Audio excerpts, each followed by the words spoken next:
They say, the soul is healed by being with children. But in the following cases, the soul was far from healed. Here are 5 children who killed their own parents. Alex and Derek King were a pair of pimply, scruffy Florida boys on the cusp of adolescence. Their troubled youths and broken family had them bouncing around from place to place until they finally both wound up living with their father in 2001. Alex was 12 and Derek 13 when the boys struck up a friendship with an adult named Rick Chavis, a friend of their dad's. Alex and Rick embarked on a homosexual relationship that had 12-year-old Alex declaring in notes found later that, "Before I met Rick I was straight but now I am gay." Investigators also found a photo of Alex placed over Chavis's bed. Neither King brother liked their father, so a murder plot was hatched whereby they'd kill him so they could move in with Chavis. When firefighters responded to a call at the King house in November 2001, they noticed 40-year-old Terry King dead on a couch, his face bashed in and his skull split open. Testimonies conflicted over multiple trials, and it was unclear who actually swung the bat that killed Terry King. Both brothers eventually pleaded guilty to third-degree murder and arson. Alex was released from prison in 2008 and Derek in 2009. Chavis will be eligible for parole in 2028. Bespectacled and doughy, Lowell Lee Andrews appeared more like a stamp collector than a mass murderer. His hometown newspaper in Kansas even dubbed him the nicest boy in Walcott. While visiting his family for the Thanksgiving holiday in 1958, the 18-year-old zoology major read a Dostoevsky novel upstairs while his mom, dad, and sister huddled around a TV downstairs. After he was finished reading, he shaved, put on a suit, and walked downstairs with a revolver and a rifle. He shot his sister Jenny Marie right between the eyes, killing her with 1 bullet. He planted 6 bullets in his mother and another 17 in his father, who finally succumbed while crawling to the kitchen for safety. Lowell then went to see a movie, tossed his guns in a river, then came back home and notified police that his parents had been shot. Officers became suspicious at his emotionless demeanor.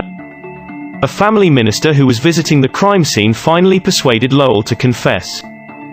He did, adding that he felt absolutely nothing while killing his parents and later claiming, "I just don't know why I did it." He was executed by hanging in November 1962. Friends at his Minnesota high school described David Brom as a sweet guy who wouldn't step on a flower. But his gentle facade masked a dark side, which he indulged by listening to hardcore punk and thrash music such as Suicidal Tendencies. One evening in February 1988, after allegedly quarreling with his father about the music on one of his cassettes, Brom grabbed a large axe and with 56 mighty blows bludgeoned his father, mother, sister, and brother to death. He appeared the next day at school with a new black-dyed mohawk haircut and bragged to a female student that he'd killed his family. A judge accused Brom of having a pathetically sick, depressed mind while sentencing him to life in prison. Little Jasmine Richardson of the Canadian burg of Medicine Hat. She was only 12 years old when she fell in love with a 23-year-old man named Jeremy Stank, who allegedly claimed to be a 300-year-old werewolf who loved the taste of blood. Naturally, Jasmine's family did not approve. So naturally Jeremy and some friends watched the film Natural Born Killers, in which a pair of gun-toting, love-struck goofballs murder the girl's parents. Hours later on that evening in April 2006, Jeremy and Jasmine would leave her parents and her little brother Jacob dead from stabbing and slashing.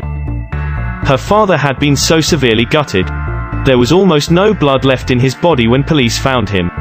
Both Jeremy and Jasmine were found guilty of 3 counts of murder.